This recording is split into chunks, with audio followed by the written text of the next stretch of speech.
Good evening. Good evening बच्चों। और अभी की क्लास में मैं एकदम बेसिक कॉन्सेप्ट जो है उसको डिस्कस करूँगा, जिसको मैं रोज़ क्लास में पढ़ाता हूँ और तुम लोग रोज़ भूल जाते हो। इंग्लिश मीडियम के बच्चे कम से कम ये तो ध्यान में रखो कि बेसिक टर्म जो है उसको क्लियर रखो। होता क्या है कि छोटा छोटा चीज़ तुम्हें नहीं आता, एग्जामिनेशन में कंटेंट ही नहीं मिलते कि आखिर लिखे क्या। तो ये जो है बेसिक्स है वो सब का क्लियर रहना चाहिए। तो मैं फोटोसिंथेसिस से शुरू करूँगा, फूड वेब बताऊँगा, कुछ बढ़िया डायग्राम्स भी बताऊँगा कि आखिर वो चीज़ें होती कैसे है। तो मैं जो डायग्राम बताऊँगा वो कंप्यूटर ग्राफिक्स में बताऊँगा। तो मैं बोलूँगा कि भाई उसको ब्लॉक डायग्राम में जो बनाते हैं या पेंसिल से जो बनाते हैं उसकी प्रैक्टिस कर लेना।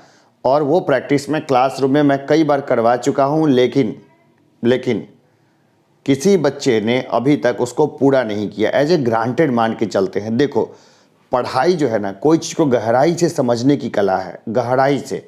और क्या है ना, सतही तरह से अभी तक जो पढ़ते आ रहे हो उससे इन फ्यूचर में बहुत भला नहीं होने वाला है। भला तब होगा जब ढंग से पढ़ोगे, ठीक है।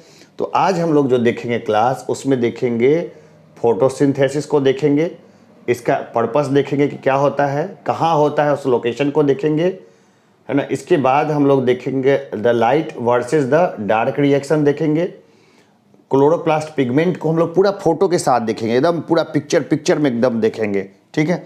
फिर देखेंगे लाइट एब्जॉर्प्शन को देखेंगे, टाइप्स कितने तरह के होते हैं उसको देखेंगे, लाइट का जो रिएक्शन होता है उसको देखेंगे, फोटो सिस्टम्स को देखेंगे, फोटो फॉस्फोराइलेशन को देखेंगे, और इसके बाद देखेंगे द लाइट इंडिपेंडेंट रिएक्शन, यानी कि डार्क रिएक्शन, ऐसा रिएक्शन जिसमें लाइट की ज़रूरत ही नहीं पड़ती है, उसको देखेंगे। कार्बन फिक्सेशन को देखेंगे, रिडक्शन देखेंगे, रीजनरेशन देखेंगे, अल्टरनेटिव प्लांट्स जो है इसको देखेंगे। ये सब जो चीज़ है इसको मैंने हिंदी मीडियम वालों को ही बताया है, लेकिन यहाँ पे मैं हिंदी में नहीं बताने वाला। ये ज़्यादातर फोकस करेगा इंग्लिश मीडियम के बच्चों को, ठीक है। तो ये बेसिक्स है जिसके बारे में सबको मालूम होना चाहिए, हर किसी को, सबको यानी कि हर किसी को, जितने बच्चे हैं सब लोगों को इसके बारे में अच्छे से मालूम होना चाहिए। अब देखते हैं हम लोग the basic of photosynthesis. Photosynthesis में होता क्या है, एक ऐसा कार्य होता है जिसके जरिए पौधे अपना भोजन बनाते हैं। क्या, जब प्रेजेंस होती है सनलाइट, और साथ में क्या होता है, साथ में होता है पानी, और साथ में क्या होता है, साथ में होता है और बहुत सारा एक प्रॉपर इन्वायरमेंट, सब चीज़ें उसमें कैसे भाग लेती है उसको देखते हैं। तो ये देखिए ये क्या चीज़ है, ये क्या चीज़ है। Almost all plants are photosynthetic autotrophs as are some bacteria and protists. देखिए, लगभग सभी जो पौधे हैं वो क्या होते हैं, ऑटोट्रॉप्स। ऑटोट्रॉप्स क्या होते हैं, जो अपना खाना खुद बनाते हैं, उनको क्या बोलते हैं, ऑटोट्रॉप्स। जो अपना खाना खुद बनाते हैं उसको क्या बोलते हैं, ऑटोट्रॉप्स।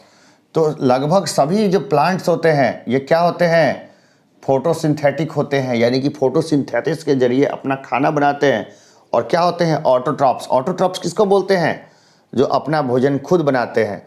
देखिए, कुछ बैक्टीरिया है वो भी अपना खाना खुद बनाते हैं सनलाइट से, यही फोटोसिंथेसिस के जरिए।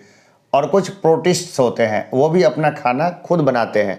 प्लांट्स के अलावा कुछ जीव जंतु भी अपना खाना खुद बनाते हैं फोटोसिंथेसिस से। तो यूपीएससी का सवाल है, ये कई बार पूछा था उन्होंने कि क्या सिर्फ पौधों में होता है फोटोसिंथेसिस, और ऑप्शन था जीव जंतुओं में भी होता है, सिर्फ पौधों में होता है, पौधे और जंतुओं दोनों में होता है। अब देखिए कितना सिंपल सा स्कूल लेवल का सवाल है, लेकिन यूपीएससी ने पूछा कितनी बार, 4 बार।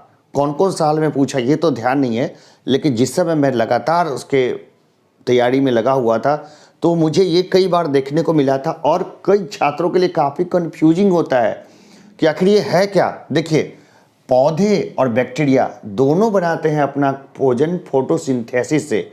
एकदम कहाँ क्लियर है, ये लाइंस में क्लियर है। ये लाइंस कहाँ से उठाई गई है, सीधे एनसीईआरटी से मैंने उठाया और यहाँ पे डाल दिया, ठीक है।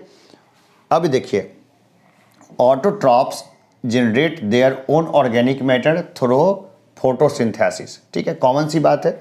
ऑटोट्रॉफ्स जो होता है ना, अपना खुद का जो है खाना खुद क्रिएट कर लेते हैं। ठीक है, और ऑर्गेनिक मैटर यानी कि अपना भोजन है जो खुद क्रिएट करते हैं। Sunlight energy is transform to energy stored in the form of chemical bonds. अब जो सनलाइट की जो एनर्जी है ना, वो केमिकल बॉन्ड्स के रूप में क्या होती है, उनके पास स्टोर हो जाती है। कुछ फोटोज़ को देखते हैं हम लोग, है ना। ये क्या है, मोसेस है, फॉन्स है एंड फ्लावरिंग प्लांट्स है। ठीक है, देखिए ये रहा हमारा चीज़। ये क्या है, इसको केल्प है। ये है यूग्लिना। आराम से आप देखिए कि किस तरह यूग्लिना के पास जो है वो सनलाइट पड़ रही है और क्या हो रहा है। ये है साइनोबैक्टीरिया। ठीक है, ये सब भी, ये भी यूग्लिना भी अपना भोजन, केल्प भी, और ये जो है मोसेस फर्न भी, ये सब अपना सनलाइट में अपना भोजन खुद बना रहा है। तो यहाँ देखते हैं सिर्फ प्लांट्स ही नहीं, कुछ केल्प और कुछ बैक्टीरिया भी अपना भोजन बना रहे हैं, है ना, एकदम सिंपल चीज़। अब यहाँ से बोलते हैं बच्चे कहाँ से आ रहे हैं प्रश्न, कहाँ से, और कन्फ्यूज होते रहते हैं। अरे भाई काहे कन्फ्यूज होते हो, बेसिक्स पढ़ो ना, बेसिक से सब कुछ है। ठीक है, अब एक चीज़, बेसिक चीज़ हम लोग जानते हैं, एकदम बेसिक चीज़। क्या बेसिक चीज़ है ये बेसिक चीज़ हमारी ये कहती है, ठीक है, जो बेसिक चीज़ है हमारी ये कहती है कि एनर्जी जो है वो ट्रांसफ़र हो सकती है एक फॉर्म से दूसरे फॉर्म में। सनलाइट जो है वो ट्रांसफ़र होकर के क्या हो जाती है, बन जाती है। तो हमारे भोजन में सनलाइट नहीं होगा तो हमें भिंडी कहाँ से मिलेगा, हमें आलू कहाँ से मिलेगा, और सब्जियां कहाँ से मिलेगी। सनलाइट में ही तो वो ग्रो करती हैं, सनलाइट से ही तो भोजन बनाती है। तो देखिए यहाँ पर हम लोग देखते हैं कि ये बल्ब है और ये रहा हमारा एक कॉमन सिस्टम, जिसके ज़रिए हम देख रहे हैं कि नींबू में कितनी करंट हो रही है, उसको भी हम लोग माप रहे हैं।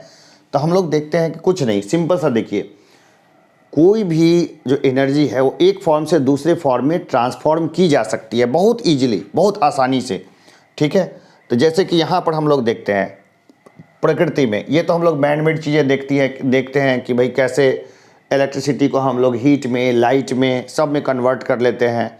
इसके अलावा इलेक्ट्रिसिटी के ज़रिए हम लोग कूल करते हैं, गाड़ियाँ चलाते हैं, सब काम कर लेते हैं। तो यहाँ पर हम लोग देखते हैं कि ये देखिए, यहाँ पर जो है ना एक हर्ब है, घास, इसको हिरण ने खाया, हिरण को शेर ने खा लिया, और इस तरीके से एनर्जी ट्रांसफ़र हुई। ठीक है, तो यहाँ पर एक चीज़ है जो खास चीज़ है, यहाँ पर 10% का रूल लगता है। 10% रूल भाई किसने दिया था, मुझे कमेंट बॉक्स में बताइए। 10% रूल यानी घास में जितनी एनर्जी है उसका 10% जाएगा हिरण में, और हिरण जितने ने 10% जो लिया उसका 10% जाएगा शेर में। तो ये एक बहुत पुरानी चीज़ है, आप बुक से एक बार इसको और अच्छे से पढ़िएगा खुद भी। मैंने जो बताया इतनी ही बात वहाँ भी मिलेगी, लेकिन खुद पढ़ना है ताकि अक्षरों का ज्ञान हो जाए अच्छे तरीके से और कभी भी भूले नहीं। ठीक है, अब ये देखिए क्या है, ये फूड वेब है। ठीक है, फूड वेब क्या होता है, खाद्य जाल। खाद्य जाल में हम लोग क्या देखते हैं, तो खाद्य जाल में हम लोग क्या देख रहे हैं, खाद्य जाल में, ठीक है, और खाद्य जाल पे ही रहते हैं टिके हुए। ठीक है, तो खाद्य जाल में हम लोग क्या देखते हैं कि खाद्य जाल में होता क्या है, जो एक कॉम्प्लेक्स सिस्टम होता है। ठीक है, जैसे कि देखें हम लोग कि पौधे जो है उसने बीजों को खाया, बीजों को गिलहरी ने खाया, खरगोश ने घास को खाया। ठीक है, और फॉक्सेस जो है ना इन सब को खा जाती है। ठीक है, फिर हम लोग देखते हैं हॉक्स या ऑल्स हैं वो इन सब को खाती है। और इसके बाद देखते हैं कि जो चिड़िया है वो मकड़ियों को खा जाती है, और मकड़ियों को क्या सांप खा जाता है, और चिड़िया को भी खा जाता है। इसके अलावा मेढक जो है खाता है इसको, मतलब सब एक दूसरे को खाने में लगे हुए हैं। कीड़ों को ये भी खाता है, और मतलब मेढक भी, और कीड़ों को चिड़िया भी कुछ खाती है। फिर इन कीड़ों को कुछ जो है वो दूसरे कीड़े खा जाते हैं, और इन कीड़ों को मेढक खा जाता है। तो इस तरह से एक खाद्य जाल बनता है, फूड वेब, यानी एक ऐसा जाल जिसमें कॉम्प्लेक्स सिस्टम है कि कुछ जीव किसी को खा रहे हैं, और इस तरह से एक हिरार्की बन रही है। लेकिन हिरार्की इतनी सीधी सादी नहीं है। आप देखे होंगे कई बार कई वीडियोज़ में कि मेढक सांप को खा जाते हैं। ठीक है, और सांप तो मेढक को खाते ही खाते हैं, और सांप जो है उसको बाज खा जाता है, और कई बार बाज के अंडे को भी सांप खा जाती है। तो ये सब चक्र जो है चलता रहता है। तो ये सब क्या मिलाते हैं मिल करके, ये सब बनाते हैं फूड वेब, खाद्य जाल। ठीक है, तो खाद्य जाल का जो सिस्टम है इस तरह से हमें देखने को मिलता है। तो ये जो है ठीक है, खाद्य जाल का सिस्टम हमें देखने को मिलता है। अब ये देखिए एक बेसिक चीज़ है, ये क्या चीज़ है? Light energy harvest by plants and other photosynthesis autotrophs. अब यहाँ पर जो है ना एक बहुत अच्छा डायग्राम दिया हुआ है। एग्जामिनेशन में ऐसे डायग्राम बनाना, खूब अच्छे नंबर मिलेंगे बच्चे, ठीक है। खूब अच्छा, कलर वलर मत करना, टाइम नहीं होता इतना। तो ये देखते हैं, ये रहा हमारा कार्बन डाइऑक्साइड, कार्बन डाइऑक्साइड की उपस्थिति है। इसके बाद ये सनलाइट है, ये सनलाइट यहाँ पे पड़ रहा है।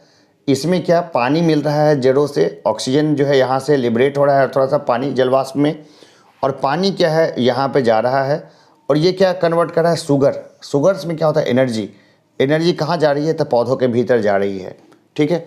तो ये है light energy harvested by plants, यानी कि जो लाइट एनर्जी है वो हार्वेस्ट की जा रही है, पैदा की जा रही है किसके द्वारा? प्लांट्स के जरिए, प्लांट्स के द्वारा, है ना। एकदम सिंपल सा चीज़।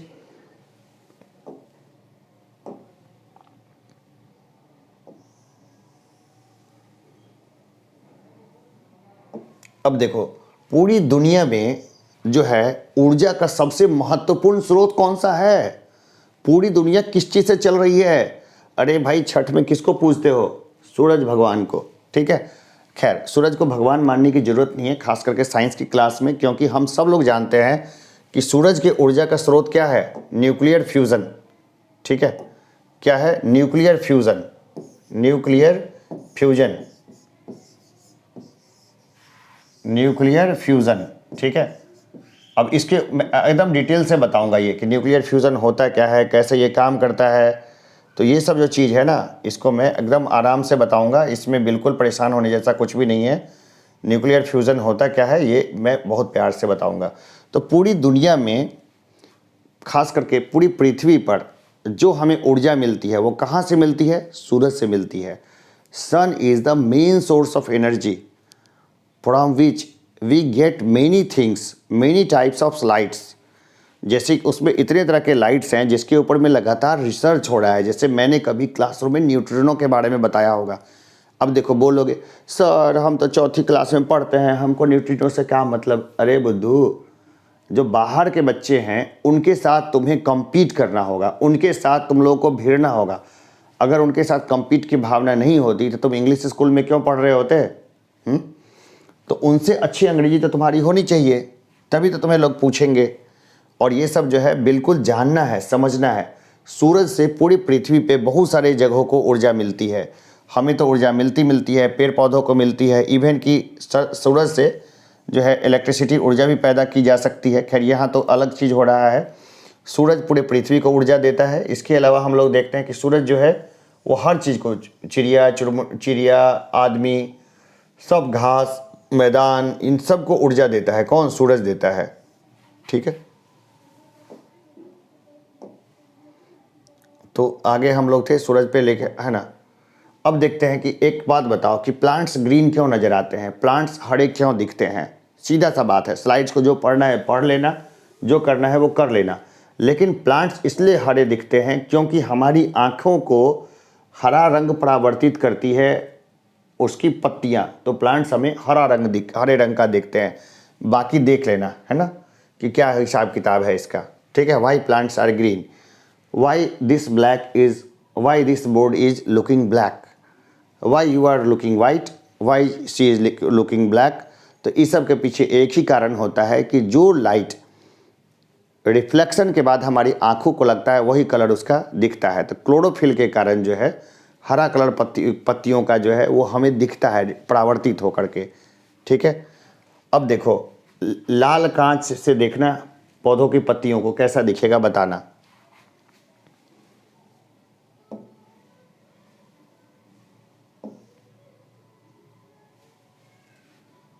एक मिनट रुको, मैं वापस से आता हूं अपने टॉपिक पे। अब ये देखो इलेक्ट्रोस्पेक्ट्रम और विजिबल लाइट, हम लोग यहाँ से देखते हैं कि इलेक्ट्रोस्पेक्ट्रम क्या होता है, विजिबल लाइट क्या होती है, ठीक है। तो देखो सबसे पहले गामा रेज में कैसा दिखता है, एक्स रेज में हमारी कैसी अंगुलियाँ दिखती है, एक्सरे है ये। अल्ट्रा वायलेट रेज में क्या स्थिति होती है, इंफ्रारेड एंड माइक्रोवेव्स में क्या स्थिति होती है और रेडियो वेव्स कैसी होती है। विजिबल लाइट जो होती है इसकी वेवलेंथ हम लोग देखते हैं, तो ये क्या है, electromagnetic spectrum and visible light. तो देखो कोई बच्चा अगर इसको डिटेल से पढ़ना चाहे तो देखो मैंने इतनी मोटी किताब पढ़ी है इंजीनियरिंग में, इतनी मोटी किताब, तो इतनी मोटी किताब और एक स्लाइड, थोड़ा सा नाइंसाफ़ी है। लेकिन देखो तुम्हें इतना नहीं पढ़ना, क्योंकि कई बच्चे जो है ना मैट्रिकुलेशन के बाद अपने सब्जेक्ट चेंज कर देंगे। मैंने इंजीनियरिंग की इसलिए मुझे इसके बारे में बहुत ज़्यादा पढ़ना पड़ा, लेकिन सभी बच्चों को ये ज़रूरी नहीं है कि यही चीज़ पढ़ें। तो जब ज़रूरत पड़ेगी जितनी उतनी मैं पढ़ाऊँगा। अभी इतना ही देखो कि इस तरह की चीज़ें होती है। एक्सरे में हमें इस तरह का दिखता है, गामा रेज इस तरह का होता है, अल्ट्रा वायलेट यानी कि जो रेड एकदम नीचे होता है, वायलेट से भी कम जिसकी लाइट है वो अल्ट्रा वायलेट, इंफ्रारेड यानी जो रेड से भी ज़्यादा जिसकी वेवलेंथ हो इंफ्रारेड, और रेडियो वेव्स, इस सब का हम लोग देखते हैं कि कहाँ कहाँ इस्तेमाल होता है। मैं पैरेलली और भी चीज़ें बताऊँगा इसमें। अब देखो एक चीज़ है,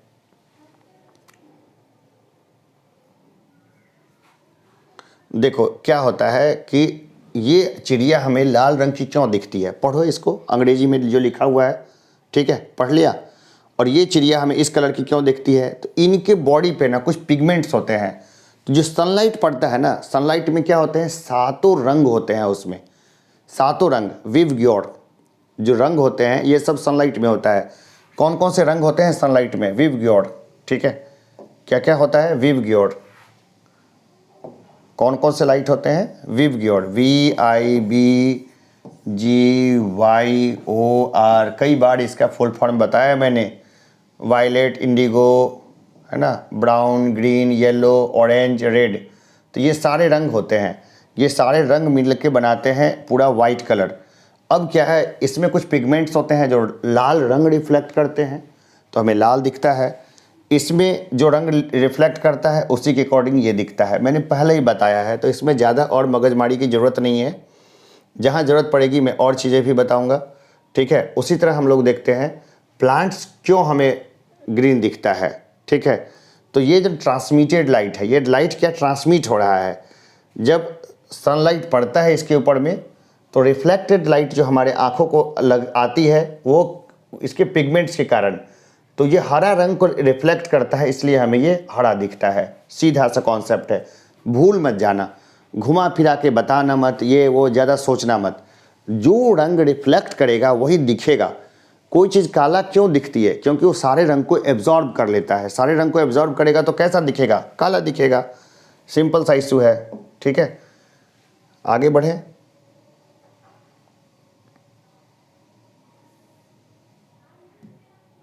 तो अब देखो why plants are green, plant cells have green chloroplast, ठीक है। क्या है इसमें, ग्रीन क्लोरोप्लास्ट है, किसमें, प्लांट सेल में क्या है, ग्रीन क्लोरोप्लास्ट है। कैसा क्लोरोप्लास्ट है, ग्रीन, ये देखो, है ना, plant cells have green chloroplast, ठीक है।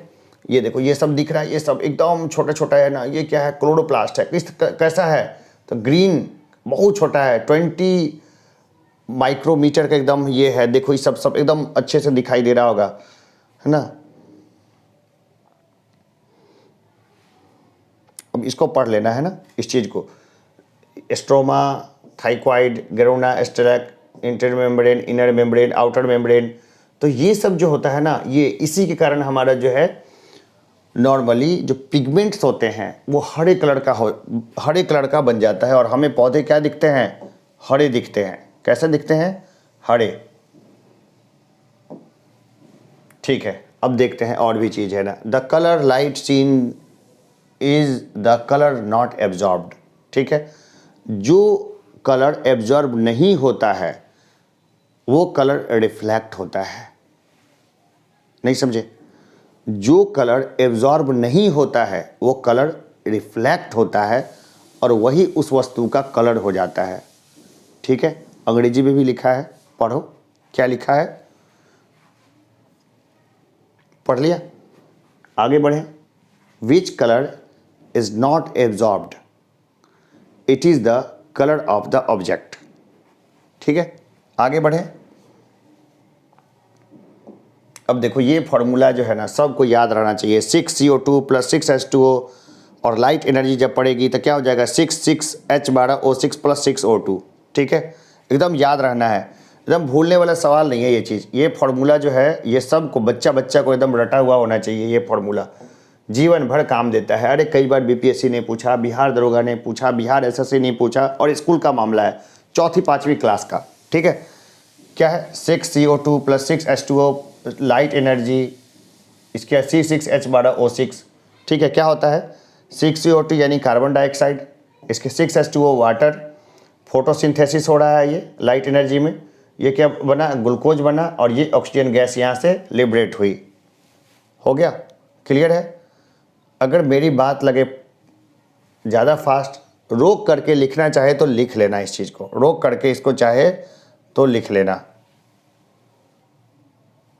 अब ये देखो रिडॉक्स रिएक्शंस। रिडॉक्स रिएक्शन क्या होता है? ठीक है, रिडॉक्स रिएक्शन क्या होता है, देखो रिएक्टेंट से प्रोडक्ट बना। ठीक है, 6CO2 12H2O, C6H12O6 6H2O और 6O2। रिडॉक्स रिएक्शन क्या होता है, ऑक्सीडेशन क्या होता है, रिडक्शन क्या होता है।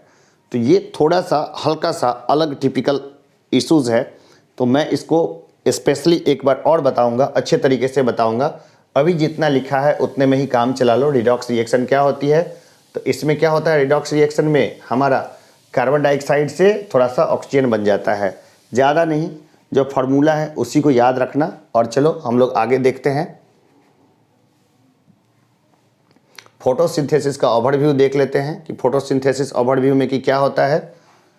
CO2 यानी carbon dioxide + H2O oxygen, photosynthesis हुआ, ऑर्गेनिक मॉलिक्यूल्स बना जिसको पौधे ने ऑब्जर्व कर लिया और ऑक्सीजन को निकाल दिया।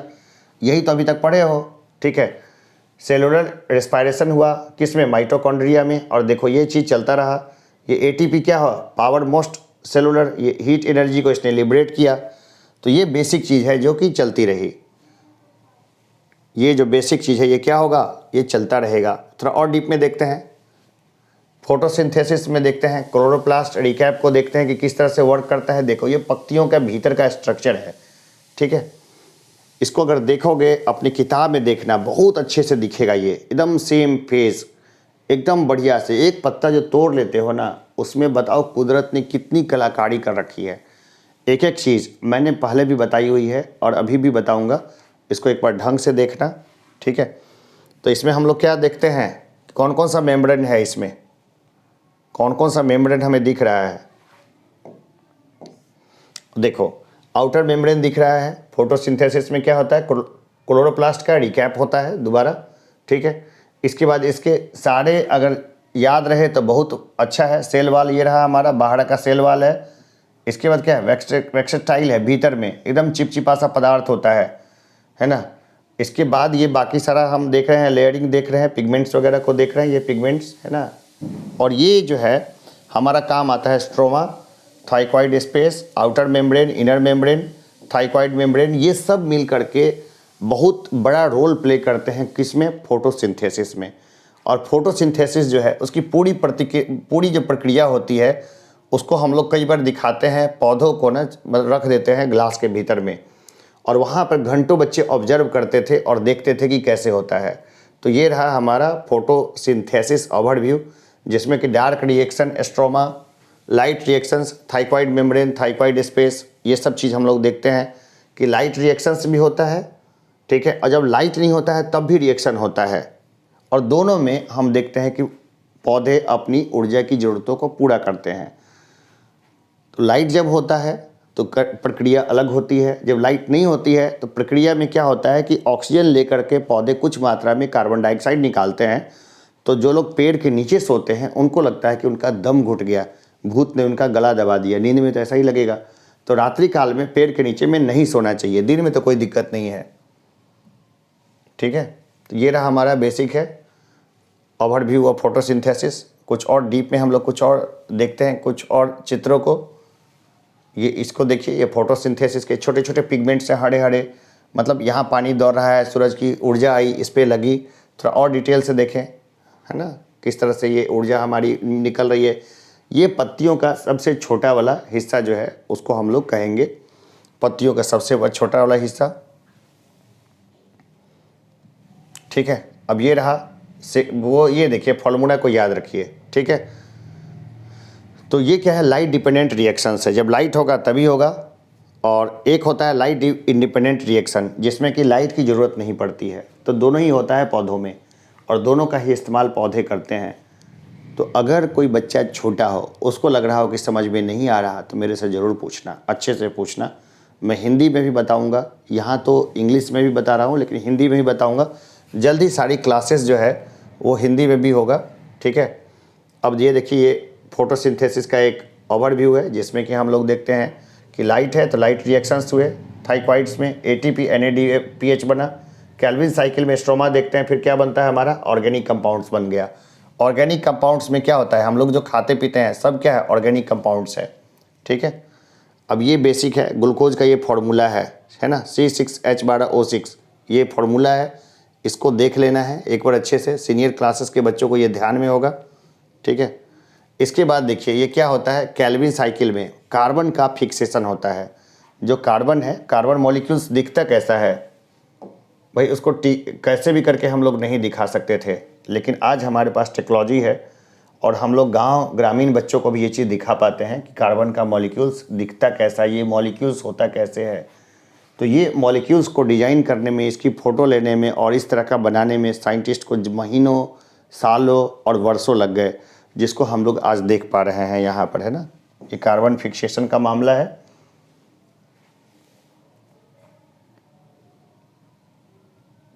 देखिए ये रहा हमारा केल्विन साइकिल, ठीक है।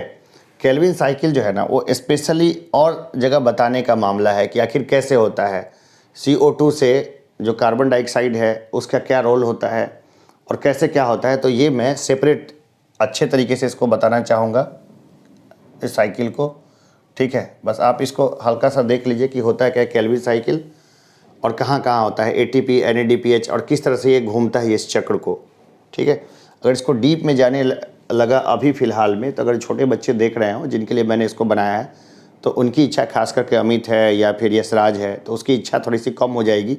तो बहुत इंटरेस्टिंग है ये चीज़। मैं फिर इसको डिटेल से बताऊँगा, एक एक करके पूछना, एक बार में इतनी चीज़ें ध्यान नहीं रख पाओगे, ठीक है। एक एक करके पूछना, मैं हर एक चीज़ के बारे में अच्छे से बताऊँगा क्लासरूम में, ठीक है। फेज़ 2 है, ये केल्विन साइकिल है। फोटोसिंथेसिस को रिकैप कर लो, एक बार देख लो क्या होता है। जितना हमने पढ़ाया है इसको वापस से चाहे तो इसको लिख सकते हो, समझने की कोशिश करना, लिखना भी, लेकिन ये नहीं कि खाली लिखते जाओ समझ में नहीं आए। लिखना और पढ़ना दोनों समान रूप से ज़रूरी है। तो लिखिए भी और पढ़िए भी, खूब लिखिए भी और खूब पढ़िए भी। आगे हम लोग देख लेते हैं सेलुलर रिस्पायरेशन, फोटोसिंथेसिस, कैसे एनर्जी रिलीज होती है, कैसे ये काम करता है, ठीक है। और फिर इसके बाद जो है वही पुराना कहानी है।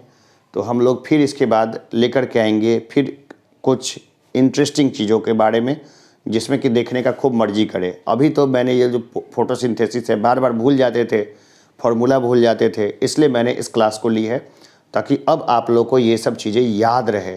याद रखना ज़रूरी है, एकदम दिमाग में एकदम अच्छे से कैलकुलेट करके। तो फिर मिलते हैं एक छोटे से ब्रेक के बाद, तब तक हम लोग मिलते रहेंगे। धन्यवाद।